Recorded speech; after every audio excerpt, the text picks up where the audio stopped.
The sun stopped shining. "So, you're a king, are you?"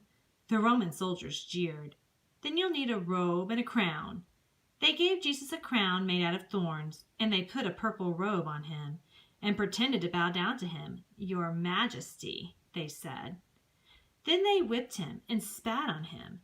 They didn't understand that this was the Prince of Life, the King of heaven and earth who had come to rescue them. The soldiers made him a sign, "Our King," and nailed it to a wooden cross. They walked up a hillside outside the city. Jesus carried the cross on his back. Jesus had never done anything wrong, but they were going to kill him the way criminals were killed.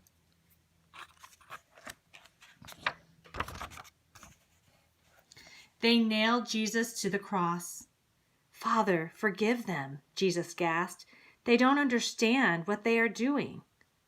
"You say you've come to rescue us," shouted people. "But you can't even rescue yourself." But they were wrong. Jesus could have rescued himself. A legion of angels would have flown to his side if he had called. "If you are really the Son of God, you could just come down off that cross," they said. And of course they were right. Jesus could have just climbed down. Actually, he could have just said a word and made it all stop. Like when he healed that little girl and stilled the storm and fed 5,000 people. But Jesus stayed. You see, they didn't understand. It wasn't the nails that kept Jesus there. It was love. "Papa," Jesus cried, frantically searching the sky. "Papa, where are you? Don't leave me." And for the first time and the last, when he spoke, nothing happened. Just a horrible, endless silence. God didn't answer. He turned away from his boy. Tears rolled down Jesus' face, the face of the one who would wipe away every tear from every eye. Even though it was midday, a dreadful darkness covered the face of the world. The sun could not shine. The earth trembled and quaked. The great mountains shook. Rocks split in two. Until it seemed the whole world would break, that creation itself would tear apart. The full force of the storm of God's fierce anger at our sin was coming down, and it was coming down on his own Son instead of on his people.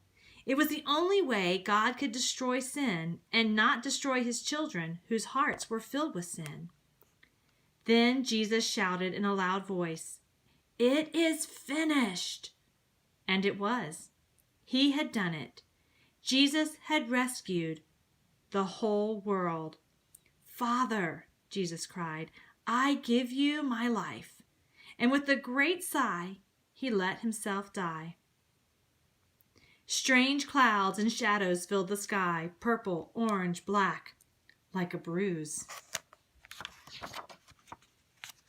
Jesus' friends gently carried Jesus. They laid him in a tomb carved out of rock. How could Jesus die? What had gone wrong?